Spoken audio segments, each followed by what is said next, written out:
Tonight, the topic we explore is the extraordinary life of Joan of Arc, the young French heroine whose courage, faith, and leadership inspired a nation in the midst of war. From peasant girl to military commander, her divine visions propelled her to the forefront of history, where she led armies and crowned a king. Her legacy continues to shine through centuries of war, faith, and resistance.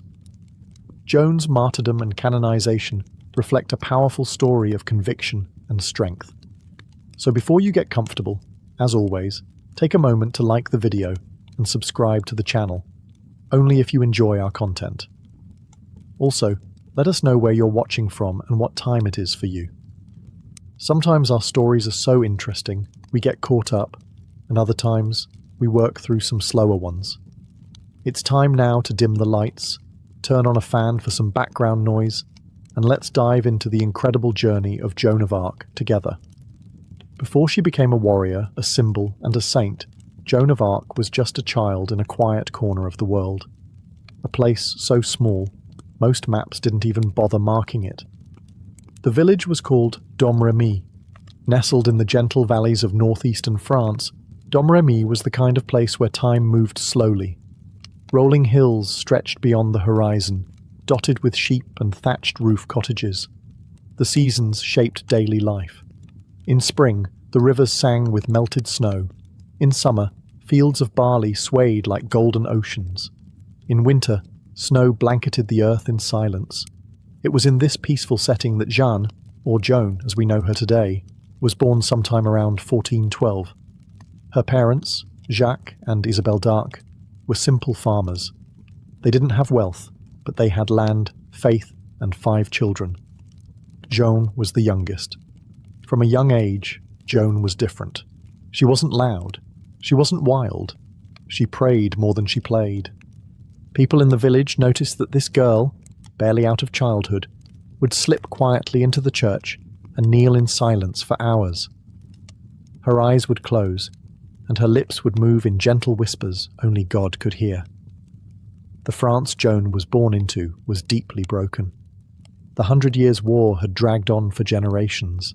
Towns had been burned, crops had been stolen. Fathers had not returned from battlefields. England occupied much of northern France, and the rightful heir to the French throne, the Dauphin, Charles, had not been crowned. His claim was disputed, his power limited. But Joan didn't know any of that yet. In Domremy, her world was small. Her days were filled with chores, spinning wool, fetching water, helping her mother bake bread. She didn't go to school, but she learned the rhythms of nature, the voices of the seasons, and the songs of the saints. She listened, and perhaps something listened back. No one in Domremy could have guessed what destiny had planned for this quiet girl with rough hands and a reverent heart. But in time, Joan would leave that sleepy village, and the entire world would remember her name. Domremy was where she began, but it would not be where she stayed. While Joan's world was small and quiet, the world beyond her village was loud with chaos. France was not whole. For decades, the land had been torn apart by a conflict known as the 100 Years' War, a struggle between England and France, not over a single battle or border, but over the very right to rule the Kingdom of France itself. The roots of the war stretched back to 1337, nearly 75 years before Joan was even born. English kings claimed they had a right to the French crown. French nobles rejected that claim. What followed was a long, bitter war that twisted the land and drained its people. By the time Joan was a child, entire regions of northern France were under English control. The once mighty Kingdom of France had been split, not just by foreign armies but by civil war. French factions fought each other, while the English took more ground. Allies became traitors. Cities changed hands. And everywhere, the people suffered. The worst part? The man who was supposed to become king, Charles VII, the Dauphin, had not yet been crowned. His father had died, but no official coronation had taken place. His enemies used that fact to deny his legitimacy. The English called him the so-called king. Even some of his own countrymen doubted him. And then there was Orléans, a city that stood like a final barrier between the English army and the heart of France. If Orléans fell, the English would likely march straight into the Loire Valley, and from there, perhaps all of France would be theirs. By the time Joan was a teenager, Orléans was under siege. The French had lost so much. Their troops were tired, their leaders divided, their king uncrowned and uncertain. It's hard to imagine, but that was the world young Joan would soon walk into. A world of swords and banners, of smoke and fire, a world where entire cities vanished overnight. A world waiting for a miracle. And somewhere, in the hills of Domremy, a teenage girl, unknown, unarmed and unheard, believed she had been chosen to be that miracle. She wasn't a knight. She wasn't royalty. But in a country at war, sometimes the quietest voice becomes the one the world needs most. Before the voices, before the battles, before history etched her name into the stones of cathedrals and the pages of books, Joan lived simply. Her home in Domremy was small but strong, built from timber and stone, nestled near the river Meuse. The Dark family was not rich, but they had enough. Her father, Jacques, was a respected farmer and village official, serious perhaps, but steady. Her mother, Isabel, was warm and deeply religious. Joan likely learned both her grit and her faith from them. Daily life was predictable. The rooster's call marked the start of the morning. Joan would rise early, help her mother knead bread or tend the animals. She learned how to sew and spin, like most girls did. She learned how to listen, which few ever mastered. Education in Domremy was rare. Joan couldn't read or write, but that didn't mean she wasn't intelligent. She listened to scripture during Mass. She memorized prayers. She absorbed stories told by priests. Tales of saints who had fought dragons, cast out demons, and stood strong in the face of kings. Joan loved to pray. She often visited the church of St. Remigius, just a short walk from her home. She would kneel in stillness for long stretches, her eyes closed, her lips moving silently. Others noticed her devotion. They would say, "That girl is different." But they said it gently, not with fear, with awe. In the village, there were whispers of distant battles, of lands captured and kings betrayed. But for the most part, Domremy was peaceful, at least for a time. The war was always close, but not quite on their doorstep. Still, it left its shadow. Some nights, soldiers passed through. They took grain. Sometimes they took worse. And sometimes, Joan saw flames in the distance, a reminder that peace was fragile, and the world beyond the hills was never truly still. Yet, in those early years, Joan's life was filled with quiet duties, sacred rituals, and the rhythm of the earth. She had no sword, no title, no army, just a heart full of faith and a strange, growing feeling that she was meant for something more, something far beyond the fields of Domremy. It began quietly, soft as a breath, gentle as a summer wind passing through tall grass. Joan was 13 when she first heard them, the voices. She was alone in her father's garden, or perhaps walking in the fields beyond Domremy. The accounts vary, but what remains clear is how certain she was of what she experienced. A sudden light, a warmth, a voice that wasn't hers, but felt familiar, not frightening, not strange, but peaceful and powerful. At first, Joan told no one. She wasn't sure if anyone would believe her. She barely believed it herself. But the voices came again and again.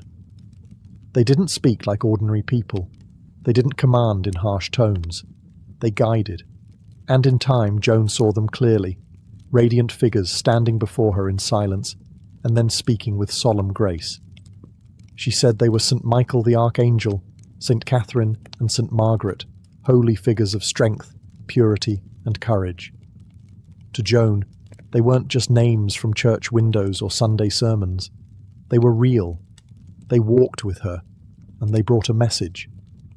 They told her that God had chosen her, that she had a divine mission to drive the English out of France, to restore her homeland, to lead an army, and to crown the rightful king. Imagine hearing such a thing at 13, when you've never held a weapon, never left your village, never even spoken to a nobleman.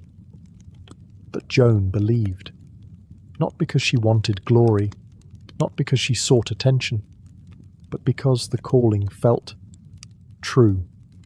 At first, the saints told her to be patient. The time would come, but not yet. She was to remain faithful, pure, and steady, and she did. For years she waited, praying, listening, preparing her heart. To others, Joan seemed the same, just a quiet, devout girl in a war-torn land. But inside, a fire had been lit. She knew the day would come when she would have to leave her family, her village, everything she had ever known. Because when heaven speaks, you don't ignore the call. You rise. You follow. Even if the world doesn't yet know your name. As the years passed, the voices grew stronger. Joan never doubted them. She didn't question if they were real. To her, they were as present as the wind that stirred the fields outside Domremy, unseen, but unmistakably there. They didn't just speak once and vanish. They returned often, always clear, always patient. She could feel when they were near. Sometimes there was a glow, other times a silence that wrapped around her like a cloak. St. Michael the Archangel came first, the warrior of heaven, protector of the faithful. His voice was calm but firm, like a commander who knew the path ahead, even if Joan didn't. He was followed by St. Catherine of Alexandria, known for her wisdom and eloquence, and St. Margaret of Antioch, the martyr who stood firm even when the world turned cruel. Together, they became her guides. They told her that France was suffering not just from war, but from despair, that the English occupation was more than a political matter. It was a spiritual crisis. The land had lost its soul, the people had lost their faith. And Joan, this peasant girl in a forgotten village, was to be the light that would lead them back. They told her that she would wear armour, that she would raise a banner in the name of God, that she would lead the Dauphin, the uncrowned prince, to his rightful place at Reims. They didn't promise her safety. They never said it would be easy. They only said it was her path. At first, Joan tried to keep it all to herself. Who would believe her? A girl hearing saints? A girl meant to fight a war? But the voices didn't go away. They grew firmer, more insistent. And eventually, Joan understood. It was time to act. She was no longer just a girl in Domremy. She was a messenger, a servant, and soon, a soldier. The saints in her ear weren't sending her toward comfort. They were sending her into fire, and she was ready to walk through it. Because when the divine calls you by name, you answer. Joan didn't dream small. She didn't see herself as just a helper or a voice from the crowd. Her visions weren't vague feelings or quiet wishes. They were clear, purposeful, burning with certainty. She saw herself riding into battle, not in fear, but in faith. She saw cities freed.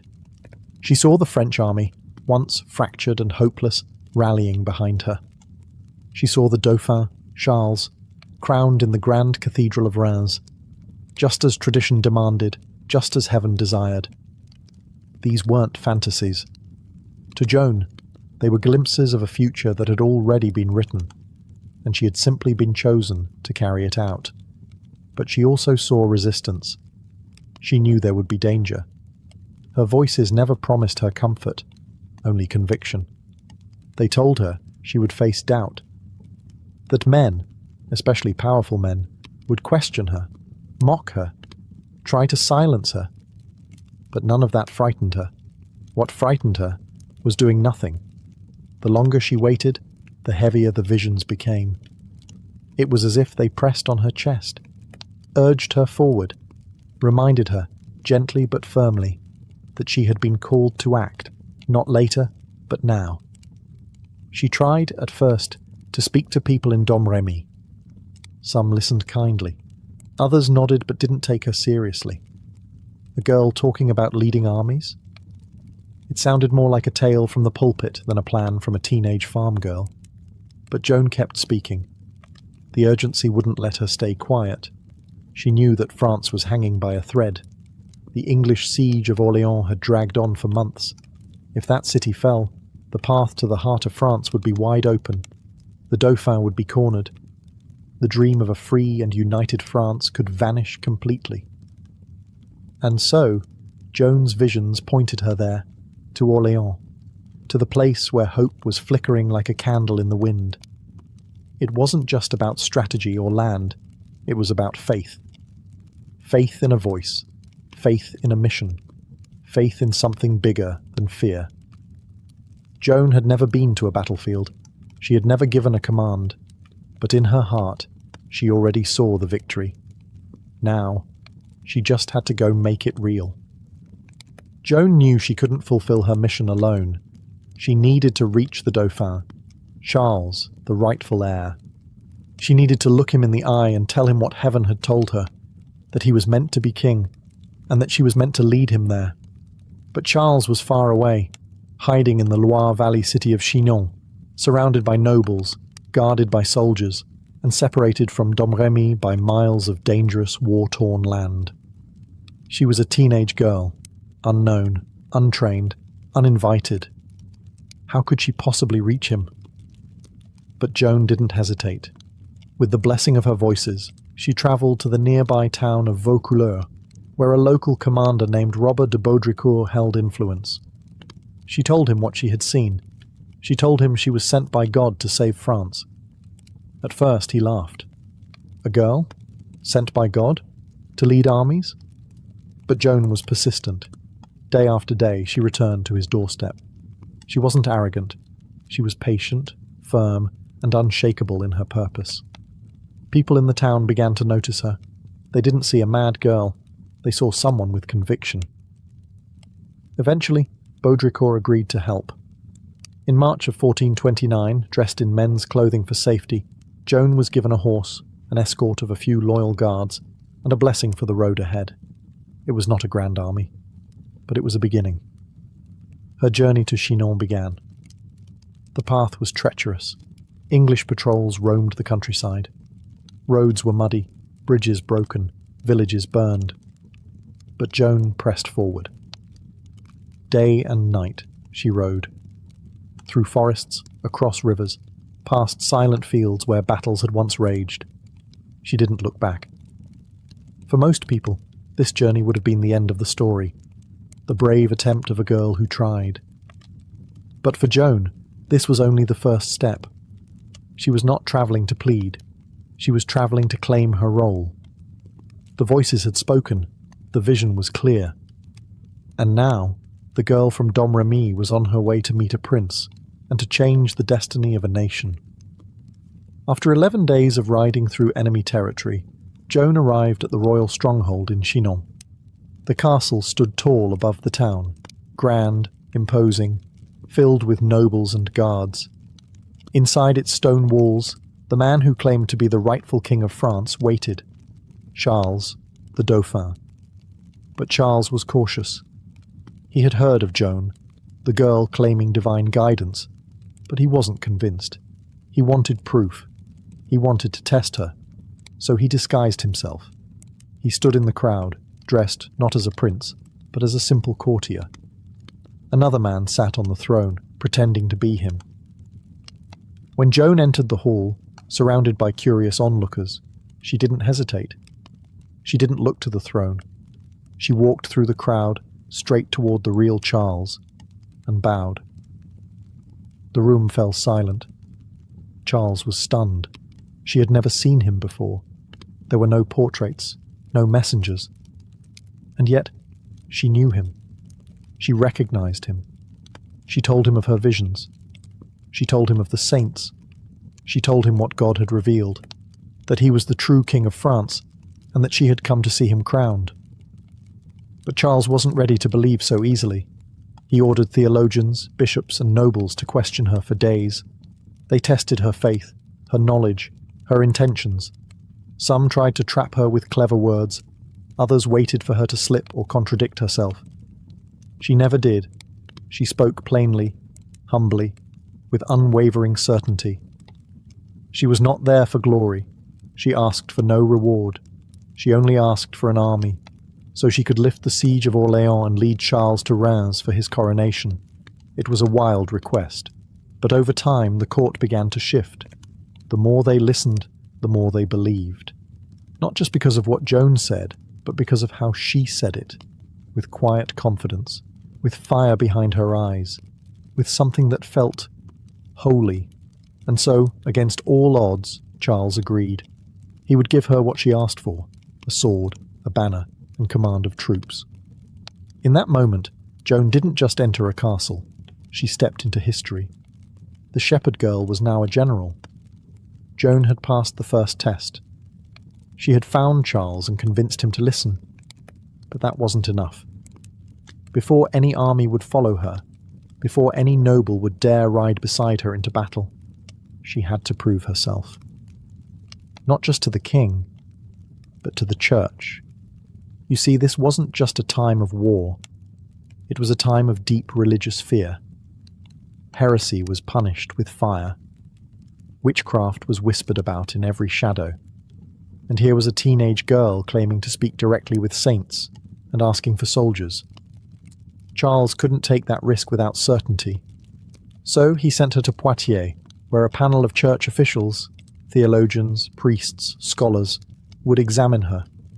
They questioned her for days, not about war, not about tactics, but about her soul. Who were these voices?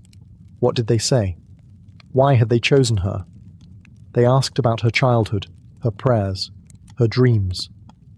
They studied her closely, looking for signs of pride, madness, or deception. They wanted to know if she had been led by heaven or something darker. Joan answered every question calmly. She spoke not like a preacher, but like someone who had lived what she believed. Her words were simple, but her faith was unshakable. She didn't boast. She didn't claim to know the future. She only said what had been revealed to her, and that she would obey the will of God, even if it cost her everything. One scholar asked her, "Do you believe you are in God's grace?" It was a trap. If she said yes, she would sound arrogant. If she said no, she would seem unworthy. But Joan simply replied, "If I am not, may God put me there. And if I am, may he keep me there." It was the perfect answer. One by one, the theologians fell silent, not because they were defeated, but because they were moved. In the end, they found no heresy, no lies, no pride, only faith. And with that, Joan was approved.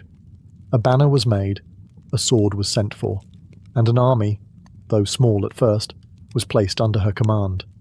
She had passed the test, and now it was time for war. Joan was no longer just a village girl with visions. She had been tested by priests, questioned by scholars, observed by nobles, and she had stood firm through it all. Now she had what she needed: permission from the crown, trust from the church, and something she valued even more: a sense of purpose. The first mission was clear: lift the siege of Orléans. The English had surrounded the city for months. It was a vital stronghold, one of the last defences keeping France from falling entirely. Without it, the heart of the kingdom would be wide open. Many believed the city would fall. Supplies were dwindling. Spirits were broken. Even seasoned commanders had lost hope. But Joan had not. To her, this wasn't just a military mission. It was a holy command.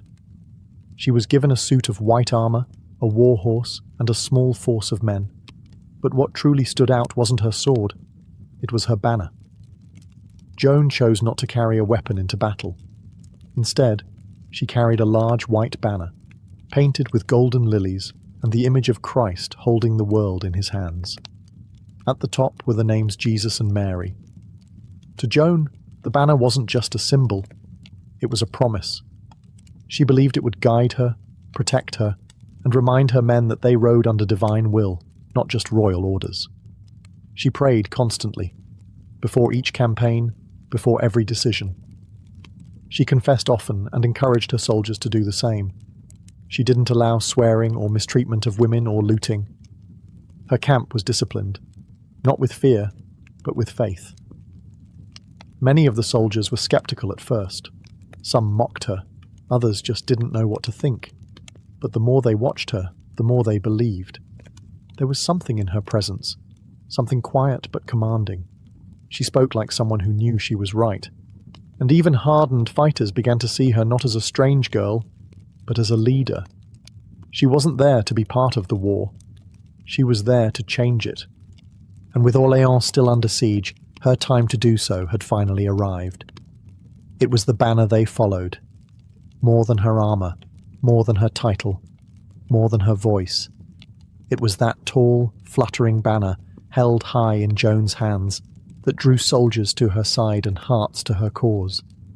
White as a dove, stitched with golden lilies, the royal flower of France, and crowned with the names Jesus and Mary, it rippled like a flame in the wind.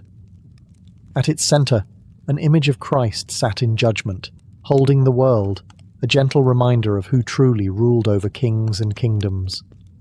Joan didn't ride at the back, safe behind lines. She rode at the front, always, and always with her banner. In every battle, it was the first thing soldiers saw when they turned toward the enemy. Not a sword, not a trumpet, but a piece of fabric, held with both hands, lifted into the sky like a prayer. Joan once said she loved her banner more than her sword. She believed it carried no blood. It only carried light. And that's what made her different. Other leaders fought for glory, for gold, for pride. But Joan fought for something far more difficult to explain. Something divine. She never claimed her victories were hers. She gave credit to heaven, to the voices, to the will of God. Still, those around her couldn't help but feel something powerful when she passed by. Something that couldn't be measured by military rank. Veterans who had seen 100 battles suddenly felt hope again. Young boys who had only known fear stood taller. Even commanders, skeptical and proud, began to respect the girl in white. Because she wasn't asking them to fight for a throne. She was asking them to believe. And belief, as they would soon see, could be more dangerous than any blade. With her banner fluttering above her, Joan prepared for her first campaign, a march to Orléans, where one of the greatest sieges in French history still dragged on. She wasn't just carrying fabric into battle. She was carrying a symbol, a message, a holy command stitched in thread, and it would soon fly above a battlefield drenched in doubt and longing for a miracle. The city of Orléans had been under siege for nearly 7 months. Surrounded by English forces, the people inside were starving. Supplies were low. Morale was lower. The once great city, a vital stronghold on the Loire River, was on the verge of collapse. If Orléans fell, the path to the rest of France would lie open, and many believed the crown would fall with it. But then, word began to spread. A girl was coming, not a noble, not a knight, a girl, young, fierce, dressed in armor and carrying a white banner. The people whispered her name, Joan. Joan's arrival at Orléans in April of 1429 was more than just a moment. It was a shift in the wind. Soldiers lined the walls to catch a glimpse of her. Civilians peered from windows. Children ran beside her horse. The city, for the first time in months, stirred with hope. She was not a traditional commander. She didn't speak of strategy or revenge. She spoke of faith, of God's will, of the courage to act boldly even when fear was thick in the air. The English mocked her. They called her a witch, a peasant, a fool. But Joan didn't answer their insults with words. She answered with action. In the days that followed, she led charge after charge. She rode at the front, never hiding behind her troops. At one point, she was struck by an arrow and carried from the field. But she returned later that same day, bloodied but unbroken, leading her men once more with her banner held high. Her courage was not reckless, it was contagious. French soldiers who had once cowered behind walls now surged forward. Skirmishes turned to victories. The tide began to turn. And on May 8th, 1429, the unthinkable happened. The English, battered and demoralized, lifted the siege. Orléans was free. The bells rang out. People wept in the streets. They embraced one another as if waking from a long nightmare. And at the center of it all was a teenage girl from a forgotten village, who had come not with a sword in hand, but with faith in her heart.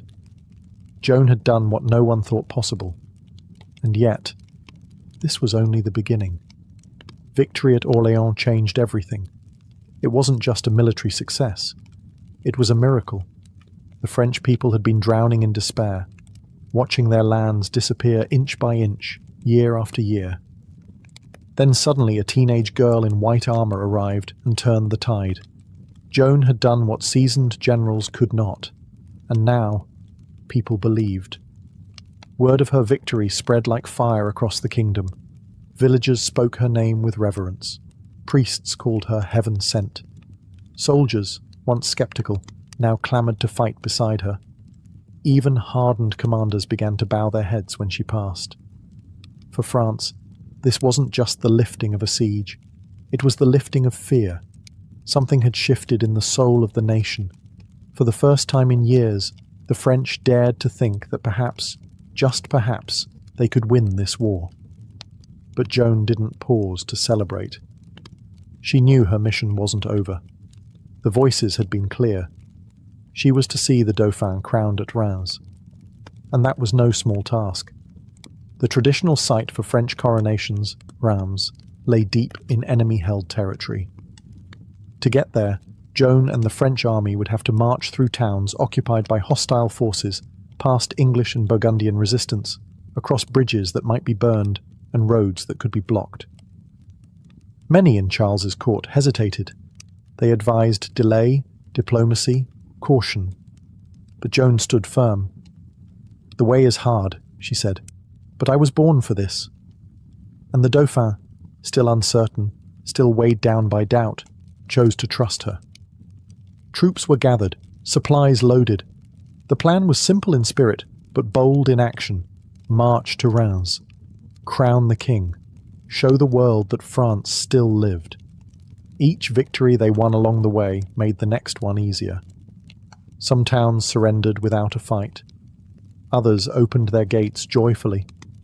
People welcomed Joan like a saint, laying flowers in her path. She wasn't just leading an army anymore. She was leading a movement, one powered by faith, fueled by courage, and destined for history. The war wasn't over. The dangers ahead were many. But the tide had turned, and Joan was riding it. She was barely 17. She had no noble title, no military training, no education beyond church sermons and the rhythm of the land. And yet, wherever Joan rode, men followed. Not because of her sword, but because of her eyes. They spoke of fire. There was something in her gaze, a calm intensity, a sense that she had already seen how things would unfold. She didn't promise ease. She didn't promise safety. But when she looked at you, you believed that something larger was moving through her, something unshakable. Joan didn't bark commands or rule through fear. She didn't need to. She led by example. She rose early, prayed often, treated everyone with the same dignity, whether they were a nobleman or a stable boy. She spoke plainly, and when she spoke of her mission, there was no wavering. Her faith wasn't loud. It was steady. Many men, older and hardened by war, began to change in her presence. They stopped swearing. They attended Mass. Some even confessed for the first time in years. It was as if Joan reminded them of who they used to be and what they could still become. She didn't try to impress. She didn't act superior, but the purity of her purpose made others feel both humbled and lifted. And when she rode into battle, she didn't raise a weapon. She raised her banner. That simple cloth, fluttering white against the chaos of war, became a symbol of something more than politics or land. It was a symbol of hope and of heaven watching. One soldier said, "Wherever she went, it felt like the fear melted away." Another wrote, "It was not just that she was brave, it was that she made you braver." Even her enemies noticed. English captains cursed her name, calling her a witch, a demon, a trick of the devil. But their insults carried a thread of fear. They didn't understand her, and they couldn't seem to stop her, because she didn't move like someone trying to win a battle. She moved like someone fulfilling a prophecy. And behind those soft eyes, lit by quiet fire, was a storm they hadn't yet seen. The road to Reims stretched long and uncertain before them. Reims was more than a city.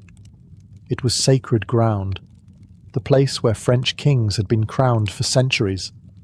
For Charles to be truly recognized as King of France, he had to be crowned there. Without it, his rule remained a question mark, a fragile claim in the shadow of English power. But the journey would not be easy. The route passed through territory still held by the enemy. English garrisons guarded key towns. Burgundian allies of the English held sway in others. Bridges could be destroyed. Roads could be blocked. There were no guarantees. And yet, the army moved forward. With Joan at its centre, the French forces pushed toward their goal. Word of their advance travelled faster than their horses. Town after town, the people watched as the white banner approached. Some had prepared to resist, but most opened their gates. In many places, no swords were drawn. The sight of Joan in armour, carrying her sacred banner, was enough to turn fear into surrender. She had become a symbol not just of military strength, but of divine favour. A walking declaration that France had not been abandoned by heaven. As they marched, the soldiers began to change. Doubts fell away. Confidence returned. What had once been a scattered, uncertain force was beginning to move as one.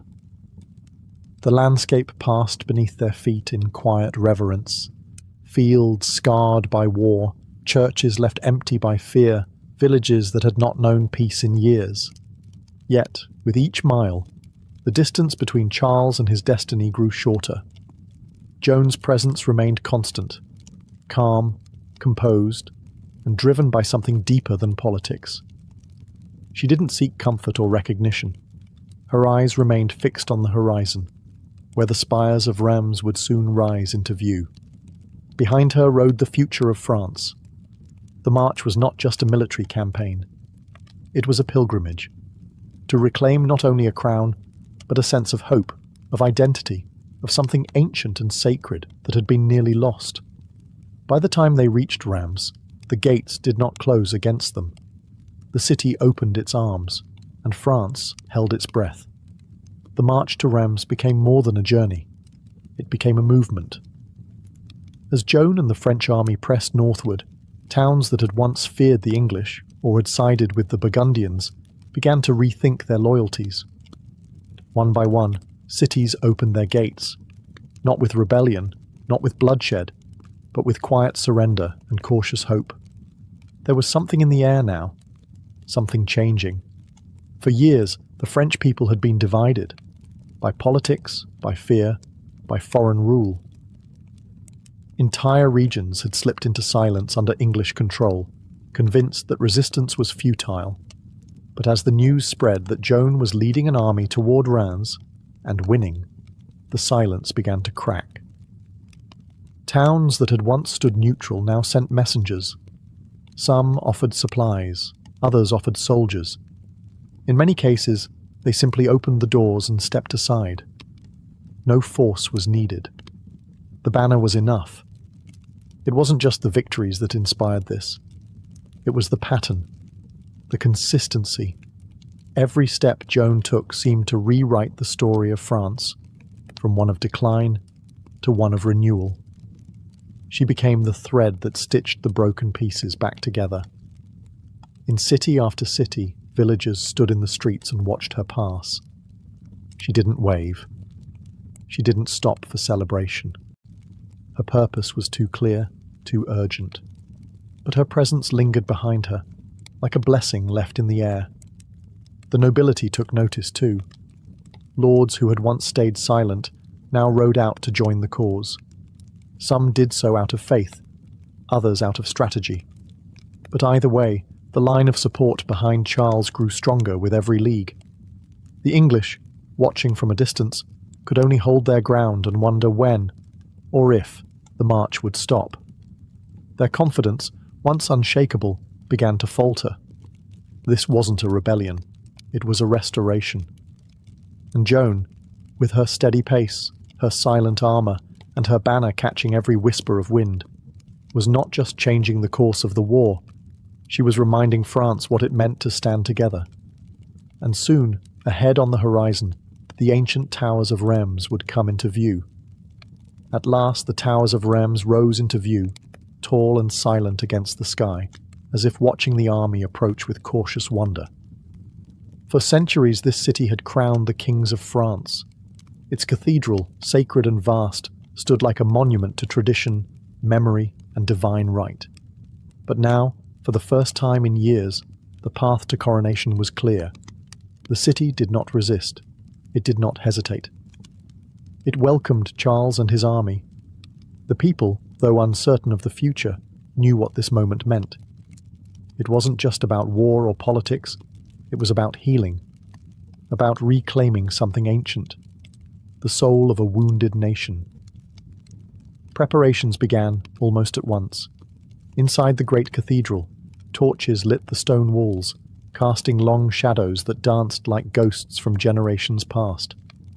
Priests gathered sacred oils, nobles arranged garments of state, trumpets were polished.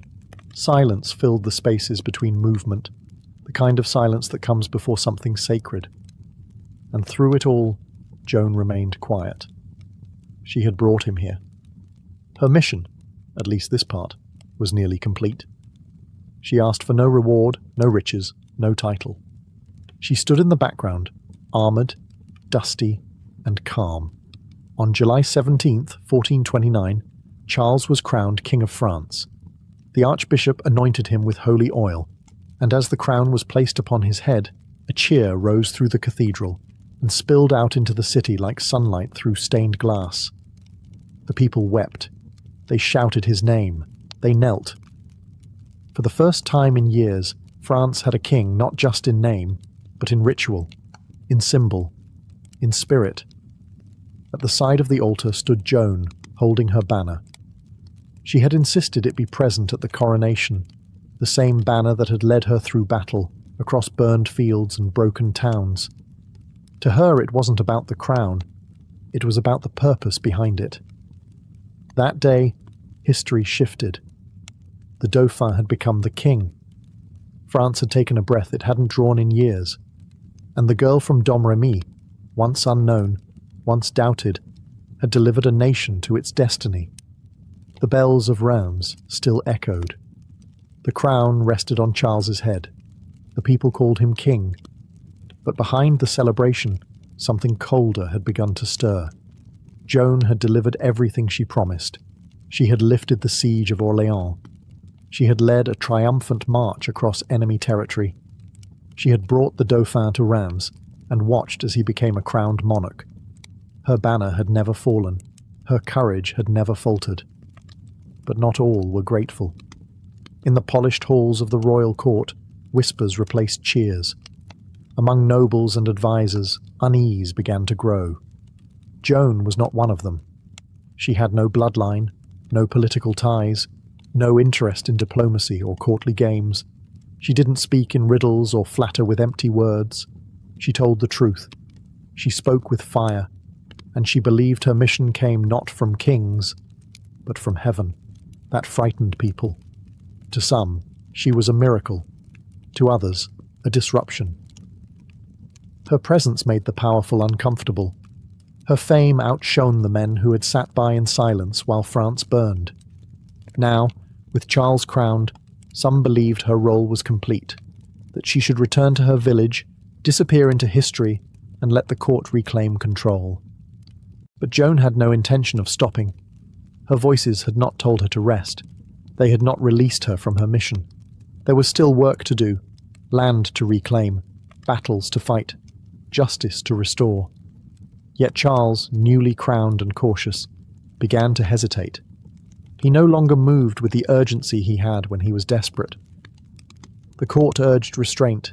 They spoke of alliances, truces, and the risks of pressing too far, too fast. Joan's call for continued action began to fall on quieter ears. She had stood with him in the cathedral. She had helped place the crown upon his head. And now, as politics returned to the throne room, she began to feel the chill of distance, not from enemies, but from those she had fought to serve. Joan's victories had changed the war, but they had also changed how the world saw her, and not everyone was ready for the kind of change she brought. The crown had been placed, the victory parades had passed, and the cathedral doors had long closed behind them. France had a king once more, but for Joan, something vital had begun to slip away. King Charles VII, once hesitant but reliant on her, now stood more distant. He had been a man in search of legitimacy, and Joan had delivered it. Yet now that his crown was secure, his need for her had changed. Where once he had listened intently to her visions and trusted her instincts in battle, now he turned to his counselors, men of rank, of court, of calculation. They didn't speak her language. Joan spoke with certainty, with fire, with divine urgency. They spoke of treaties and time, of slow steps and careful hands. She moved as one called by God. They moved as those guarding power. And Charles, caught between them, began to drift away. Joan asked to continue the campaign. She urged him to strike while momentum was still theirs. Paris, the heart of France, remained under enemy control. She wanted to take it. She believed they could. But Charles delayed. He entered negotiations with the Burgundians. He signed treaties that promised little and delivered less. His court grew cautious, suspicious even, of Joan's influence, her popularity, her growing legend. She was no longer the mystery girl arriving in a burst of hope. She was now something harder to define, a force that didn't fit into royal plans. Charles stopped sending her reinforcements. He limited her authority. He listened when others questioned her voices, her intentions, her place in the order of things. Still, Joan pressed on. She led small campaigns. She liberated towns. She fought without the full strength she once commanded. Her belief never wavered, but her support did. And while the king rested behind palace walls, the girl who had carried his name across the battlefield found herself increasingly alone. Not abandoned, not yet, but no longer fully welcomed either. What Joan didn't know was that the greatest threat she would soon face wouldn't come from an enemy sword, but from a turning tide within the very nation she had given everything to save. The war had not ended with the coronation. While King Charles lingered in negotiations and political caution, Joan continued to fight. With a smaller force and waning support, she turned her attention north, to places where the English still held power, and where Burgundian allies of the enemy still threatened the heart of France. One such place was Compiègne. It was a strategic town, not large, but vital. In the spring of 1430, Joan moved to defend it. She knew its fall would strengthen enemy lines and weaken France's fragile gains. Her forces were few, but her determination remained intact. The fighting came swiftly. On May 23rd, Joan rode out with a small contingent to confront a Burgundian assault just outside the city walls. The battle was sudden and chaotic, more a skirmish than a siege. As the tide turned against her, she ordered a retreat, hoping to draw her soldiers back behind the safety of Compiègne's gates. But as they neared the drawbridge, the gates were closed. To this day, no one knows exactly why. Some say it was fear, that the guards panicked. Others whisper of betrayal, that someone had given the order to shut her out. Perhaps it was confusion, or perhaps it was fate. Joan was surrounded. She fought until she was pulled from her horse and dragged to the ground. She had faced swords before, stared down the fury of armies. But this moment was different. This time, there was no escape. She was captured by the Burgundians, French allies of the English. They didn't treat her as a noble prisoner of war. To them, she was more valuable as a symbol and as a bargaining chip. From the fields outside Compiègne, Joan was taken away in chains. Her armour was removed, her banner gone. The girl who had once led thousands now found herself in a dark cell, watched by guards, her future uncertain. And from the royal court, from the king she had crowned, there came no rescue. No army was sent, no gold offered, no message of defiance or support. France's saviour had been captured, and the silence from her own kingdom would soon become louder than the voices that once guided her. After her capture at Compiègne, Joan was taken into Burgundian custody, not as a soldier, not as a noble, but as a curiosity, a prize, and a threat. For months she was moved from one stronghold to another, kept under heavy guard, far from the battlefield and far from any friendly faces. Word of her imprisonment spread quickly. Across France, people waited to see what would happen next. Would the king demand her release? Would he offer ransom, as was customary for prisoners of her status? But no such offer came. King Charles, now secure on his throne, remained silent. Perhaps he feared the controversy she carried. Perhaps the politics of the court had shifted too far. Perhaps he believed there was nothing more she could do for him. Whatever the reason, he did not act, and so Joan remained alone. The Burgundians, meanwhile, saw an opportunity. Joan was too dangerous to release, too powerful a symbol to keep. But there was someone who would gladly take her, and pay handsomely for the chance. The English. To them, Joan was more than an enemy. She was an embarrassment, a peasant girl who had undone years of their campaign, who had made them look weak, who had inspired an army with nothing but faith and fire. They didn't want her silenced. They wanted her discredited. The transaction was quiet, but decisive. For 10,000 livres tournois, a large sum at the time, the Burgundians handed her over. She was transferred to the English, brought to the city of Rouen, their stronghold in occupied France. There they would put her on trial, not as a soldier, but as a heretic. By purchasing her, they had ensured full control of her fate. They wouldn't need swords to defeat her now. They would use robes, scrolls, and a courtroom. And as for Charles, the king she had risked everything to crown, he remained silent still. No letter, no rescue, no attempt. The girl who had once been called a miracle, a saint, a saviour of France, had been sold to her enemies. And soon they would begin tearing her apart, not with violence, but with words. In the cold halls of Rouen, behind thick stone walls and guarded towers, Joan of Arc was brought before her accusers. It was not a trial of justice. It was a trial of intent, planned not to uncover truth, but to destroy her credibility, her character, and the symbol she had become. The English didn't want to simply punish Joan. They wanted to erase her, to shatter the legend that had inspired a nation and humiliated their armies. But they couldn't execute her as a prisoner of war. That would only make her a martyr. They needed something darker, something more permanent. So, they turned to the church. Led by Bishop Pierre Cauchon, a man loyal to the English crown, the trial was dressed in religious language, but rotted from within. Its purpose was never to understand Joan's visions or judge her fairly. It was to convict her of heresy.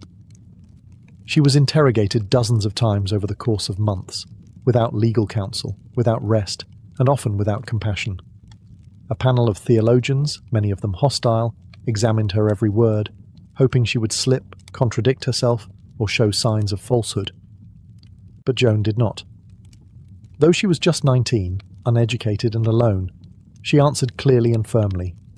Her words, recorded carefully by scribes, reveal a calm mind and an unwavering spirit. They asked her about her voices, who they were, what they said, why they chose her. They questioned her choice to wear male clothing, her decision to lead soldiers, her claim to divine purpose. She didn't try to impress. She didn't try to charm. She simply told the truth as she knew it. Her calmness frustrated them. Her intelligence surprised them. Her clarity frightened them. Because even chained, even alone, she still carried authority. The church court was meant to break her. But instead, it revealed something even more powerful. A young woman who would not lie to save her life. Behind the pomp of the trial and the authority of robes, her accusers scrambled for a way to silence her that would not make her a hero. But the truth was already out. The story was already written in the hearts of her people. Still, the sentence would come, and they would make her pay for her courage. Through endless questioning, under the weight of chains and the pressure of fear, Joan remained steady. She was not defiant in the way of a soldier boasting victory. She was quiet, composed, firm. Her strength was not loud. It was deep. She didn't argue. She didn't cry out. She answered when asked and sat silently when not. Her stillness unnerved her accusers more than anger ever could. The court had hoped for confusion. They found conviction. They had hoped for contradiction. They found clarity. She never wavered from her claim, that the voices she heard were sent by God, that St. Michael, St. Catherine, and St. Margaret had guided her, that they told her to lift France from despair and lead Charles to his rightful crown. She did not speak of politics. She did not blame others. She only spoke of obedience, to a higher command, one that existed beyond the reach of thrones or tribunals. Her judges grew impatient. They circled her with questions, traps, and accusations. They demanded explanations for things she had no reason to explain. Why did she wear men's clothing? Because it protected her in prison, among male guards. Why did she follow voices? Because they had led her to truth. They accused her of sorcery, of pride, of stepping outside a woman's place. But Joan did not speak to defend herself. She spoke only to affirm what she believed. Each answer was like a stone dropped into a still pond, calm but heavy. The room grew tense with each session. Not because Joan fought back, but because she did not bend. The judges, cloaked in authority, found themselves standing before a girl who had nothing. No allies, no freedom, no future. And yet possessed something they could not touch. Faith. She did not ask for mercy. She did not plead for release. And as the days passed, it became clear to all in the room she could not be broken. But in a trial where the verdict had been whispered long before the questions began, truth was never the goal. The storm had already gathered, and Joan, alone, calm, and unwavering, stood quietly at its centre. The verdict had always been waiting. Despite Joan's composure, despite her honest testimony and unwavering faith, the outcome of the trial was never in doubt. The court had not gathered to find the truth. It had gathered to write an ending. They needed her condemned. Not for what she had done, but for what she represented. A symbol of hope the English could not control. A voice that had inspired too many, and a reminder that power could come from places the powerful did not expect. The charges were carefully chosen. Heresy, witchcraft, cross-dressing, not crimes of violence or treason, but spiritual defiance, shaped to frighten the faithful. They claimed she had acted arrogantly by saying God spoke to her, that her voices were not divine, that her clothing, male armor, was unnatural and defiant of the Church's laws. They framed her visions as deception, her strength as rebellion, and so the sentence was announced. Death, by fire. She would be burned at the stake, not simply executed but erased. It was a punishment meant to humiliate, to terrify, to leave no relics behind. Ashes cannot be honoured. They cannot be raised into saints. Joan was told her fate. She was offered one last chance to recant, to deny her visions, to admit she had lied. At first, in a moment of fear and pressure, she signed a confession. She agreed to wear a dress. She said she would accept the church's judgment. But in the days that followed, she realized what they were doing. They weren't saving her soul. They were silencing her. She took it back. She stood again in the clothes she had worn into battle, the armor of her identity, her mission, her truth. She refused to lie about the voices that had guided her. She refused to betray what she believed was God's calling. And with that, the sentence was final. There would be no delay, no pardon, no appeal. The fire would be prepared. The crowd would gather. And Joan of Arc, the girl who heard saints, who lifted a nation, who crowned a king, would now face the flames of the very world she had fought to save. The morning of May 30th, 1431, was quiet in Rouen. But the silence did not last. Word spread quickly through the city. Joan of Arc was to be executed. The townspeople came in crowds, some out of curiosity, some in mourning, and others unable to look away from history unfolding. At the center of the marketplace, the stake had already been raised. Piles of wood were stacked high. Guards stood watch, their eyes uneasy. Even among her enemies, there was discomfort. This wasn't a battlefield. It was something colder, final. Joan was led from her cell. She wore a simple dress. Her head had been shaved, her hands were bound, but she walked without resistance. No crying, no anger, only a stillness that unnerved those around her. She asked for a cross. A kind soul, a priest, quickly fashioned one from 2 pieces of wood and handed it to her. She held it tightly, pressing it to her chest as she was led up the platform. She asked for another to be held high so she could see it as the flames rose. Witnesses said she looked up at it as if it were the only thing that mattered. When the executioner lit the fire, the wind caught it quickly. The flames rose fast, climbing the wood like hungry hands. The smoke curled into the morning air. The heat began to swell around her, and through it all, Joan remained calm. She did not curse her judges. She did not scream for help. The crowd watched, stunned, as a 19-year-old girl met death with the same quiet courage she had carried into every battle. Her final word, spoken through smoke and rising fire, was Jesus. Some wept. Others could not bear to look. Even the executioner, hardened by duty, later confessed he had never felt such fear. Not of Joan, but of what had been done to her. When the fire was out, nothing was left but ashes. And yet from those ashes, something unshakable began to take root. Joan's body had been taken, but her story had just begun. The flames of Rouen had done their work. Her body was gone, her voice silenced. But the echo of Joan's life began to grow louder in the days that followed. What had once been rumour became reflection. What had been seen as myth was now remembered as truth. The people of France, many of whom had doubted her at first, now spoke her name with reverence. In the streets, her story passed from mouth to mouth, not as a cautionary tale, but as a cry of injustice. They remembered the young girl who had arrived with nothing but a banner and belief, and changed the course of a kingdom. Even her enemies felt it. The English, though they had condemned her, began to sense what they had truly done. They hadn't just executed a peasant girl. They had created a martyr. The church, uneasy with the trial's process, began to review the records. Whispers rose among scholars and bishops. Had this truly been justice, or something far more political? Had they silenced a heretic, or a holy woman? In the years that followed, France continued its climb from the edge of ruin. King Charles VII, the same man Joan had crowned, would rule for decades.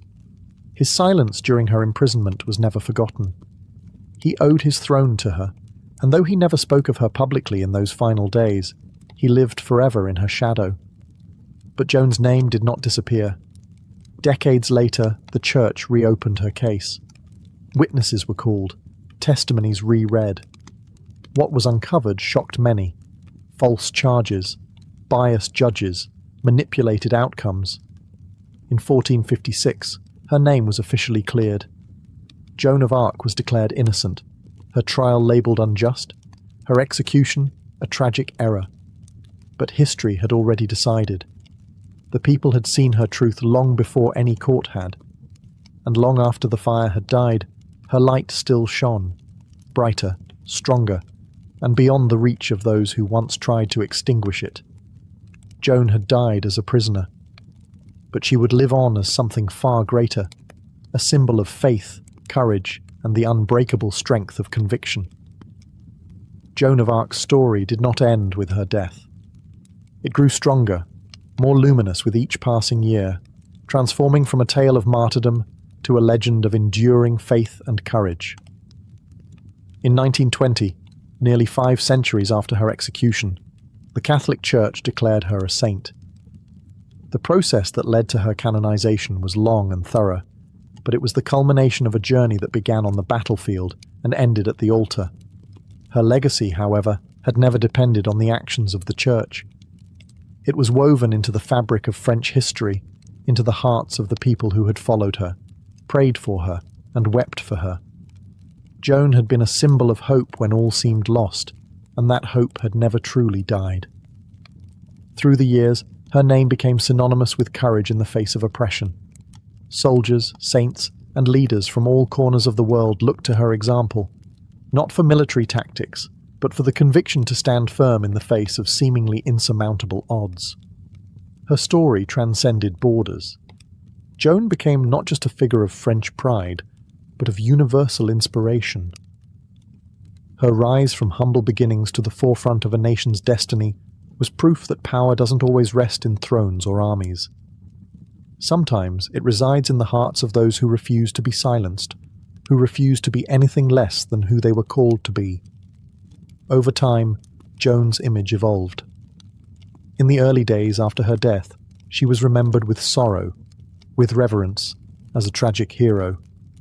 But soon, the narrative shifted. She was no longer simply the girl who was burned at the stake, but the warrior who rose above the trials of her time, and became a beacon of light. Her canonization was a moment of reflection, not just for the Church, but for the world. Joan had not only saved France, she had saved the hearts of those who believed in the impossible. And in doing so, she became an eternal symbol of divine strength and resilience. Joan of Arc's legacy was not just a national treasure, it was a global one, a reminder that sometimes the bravest among us are the ones who stand alone.